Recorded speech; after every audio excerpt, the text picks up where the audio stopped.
frankly, a lot of women aren't looking for a partner. They are looking for a daddy or a sponsor. And so if a woman is manifesting these things, maybe that's what she wants out of a man. I ain't got to see, niggas, we roommates. I don't need to bring 50-50 and bring to the table what you bring into the table. I bring something different, period. I think. Okay, go ahead. Go ahead and drop the bars. I don't think it's toxic. I don't think your take is toxic. Let me start there. I don't think your take is toxic. What I think is toxic is the idea that we have to succumb to gender roles. I think every partnership is different. When you were doing that, you weren't looking for a husband. You weren't looking for love. You were looking for a come up. Men who do that, in my opinion, they prey on young women in that way because they do take advantage of what you have to offer, even if it's not monetary. But I do think that overall, case-by-case basis needs to be applied here. A lot of men want to go 50-50 because they don't want to bring all of the financials to the table. They don't want to necessarily do that. I'm a woman that wants to go 50-50 on certain things because I'm not interested in having a power dynamic with a man. I'm not interested in going toe-to-toe and being in competition with. I'm not one of those people that straddles the line with things that are super traditional. I don't believe in a lot of that shit. And I think, and this is a real toxic take. A lot of women take advantage of the gender role confinement and constrictions when it benefits them. But they want to be independent. They want to do da-da-da-da. You want to be making all this money. You want to do all this, but you stistill want a man to pay for your shit. What? Make that make sense to me. I don't think there's anything wrong with Can I make it make sense to you? Yeah, go for it. Because this is how, when you get into business, they always say, don't spend your money, spend someone else's. So even in business terms, you're starting your business, you're building your business with someone else's money, not your own. And I think that if there's still that structure of gender roles, but I don't think make your money, sis, and have a man come in and I don't think that's true. You've made a lot of money with your own money. You've invested in yourself. Most of your money. Oh, y'all, I ain't even gonna tell y'all. Most of your bag. Most of your current bag, which is a lot of fucking money, y'all. Mandy is my rich friend. Hey, chill out. Most of that bag is her fucking bag. You're not none of that shit, the merch, all of that. That's you. That official box owner, everything that you're doing is you. You're investing in that. But that's the crazy part, because I did kind of too want to go into that. We were going to talk about just that place, because I think a lot of y'all, may not really know who I am or what I do. Y'all just come in and be like, oh my God, all she does is talk about second dick. And it's just like, honestly, when we can talk about sex. Yes, we do. So here's the thing. Talk about but here's the thing. Talking about sex openly is healthy. And the problem is that women just aren't supposed to talk about it at all. We're talking about sex and it's hot now. And I wasn't going to take it there. I was going to talk about how I feel like I'm flipping weight. Like this last year, I've literally invested. I've invested like, oh my God. And I'm just going to throw out like ballpark numbers, but I invested $5,000, made 35. Invested 1,000, made 8. Light work. I'm literally light work. And I'm getting into e-commerce with that. And that's why, like, even when Liv was here and we started talking about stocks, I'm like, damn, I need to get my money there. I started a 401k. Like, I'm learning a lot now just about money, business. And yeah, it has made me view dating differently. I will say that. And so for the women listening,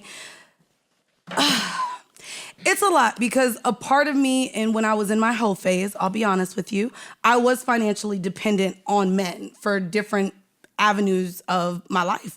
And so a part of that made me feel like, damn, I'm still working on me. And a lot of men say that. That's what a lot of men say when they're not ready for a relationship. I'm working on me. And so that's the thing. For a long time, I didn't know if I brought anything else to the table but sex. I didn't know if I brought anything else to the table, but a good time and fun and friends that could join us and just all the fucking fun shit that you do in your 20s. And so it's not until as women, when, either your late 20s, early 30s, when you do start wanting more out of a man than their money because you're making your own, that's when the things that you do want out of a man isn't nice teeth. I mean, of course it is nice teeth, but it's not all of the materialistic and superficial things. It has more to do with the way he treats you, what he brings to the table outside of his pockets. It's the showing up. It's the words of affirmation. It's the support. It's being there in ways that no one else has. And to be like, these niggas with money don't really be there for you. They think that their pockets is there and that's enough. And that's correct. But that's also why I say it's a case-by-case basis. Because I know people that emotionally are not very needy and they make a very good couple because He makes a lot of money. She makes a lot of money. And so emotionally, there's not a lot of dependency. There's not a lot of like need for affection. Quality time is not their love language because they both are career people. So that's why I say I think it really is a case by case basis. I think the bottom line that B. Simone was trying to get to, which is mad annoying that we can't just fucking get to the bottom line. It's like we got to go through all this other shit before we get to the bottom line. The bottom line is really to be a whole and complete person before you try to seek a partner. That's the bottom line. That's all she's trying to say. You just got to be a hoe, but whole and complete person. Whole and complete. Be a hoe first. Get it out the way so that by the time you are actually ready for a relationship, all of that other shit is boring to you. So you know how to do the materialistic shit yourself if it's that important to you. Yes, if he's fine, ask to meet all his friends first. Because you may be picking the wrong friend. No, is that not a... Yeah, well, no, I'm in agreement. I'm in agreement because really sometimes the fine friend be the broke friend. You gotta. He be the toxic one. He be the wrong one. He be the broke friend. So hold out on the pussy before you meet all the friends. A lot of the fine ones are broke. A lot of the fine ones are broke. Don't believe the fucking hype. Do not. And if they wear really tight jeans with the patches across the knees, not the patches. Don't do that. Don't do that. No, but honestly, it's funny because I think that if I go back to my 20s, let me get my auntie up in here. It has like Let me get my auntie. You know what I mean? But it's been that like I done fucked off on a nigga too quick. And then, now I'm being brought around the friends and I'm like, damn, your friend kind of cool. I kind of like your friend. And then it's like, damn, now I'm loving the crew. And as women, apparently we're not allowed to love the crew. But as women, fuck these niggas. Like, if we really gonna be real and talk about some shit, niggas ain't shit. Because one of my old work, we're gonna bring it to the pod. Oh, sorry, look, I'm looking in the wrong camera. Y'all know I ain't used to sitting here. Anyways, we gonna talk about it. Yeah. Are we gonna talk about it? We're gonna talk about it because one of your old, one of my old work gonna slide former into Bridget, bodies, like a body for a minute. Like, and I shared that he was a body, a consistent body, consistent body gonna slide in Bridget's motherfucking DMs with the eye emojis. Trifling. What is wrong with y'all? What is wrong with you niggas? What is wrong with y'all? I know and you know what's crazy? It's probably because I got a boyfriend. So my response, dead ass, Savon, my response was, huh? With a question mark. Like, I literally squinted when I saw the shit like, nah, he got me fucked up, huh? Ain't no way. Ain't no fucking way. And then he caught himself and was like, my apologies, I ain't mean to hit you. Lot. I just sent the prayer hands because God. Is there another Bridget Kelly?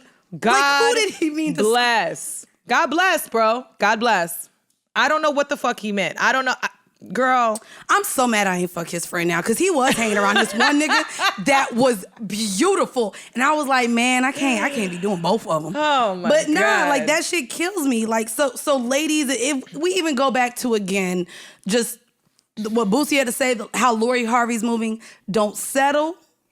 No. Hold out, meet the crew first, and then pick your poison. But also, again, do things for you. Like, at the end of the day, these niggas gonna have something to say regardless. I got a DM from a man saying that if I keep tweeting about sex, I shouldn't be treated as a human being. Mind you, for the last 2 years, he sent me nothing but dick pics and him stroking off. But me talking about sex is the problem? Why? Because you have... So, again, these niggas... Regardless, you could be a virgin. What? You gonna be called a hoe. Is wrong with y'all?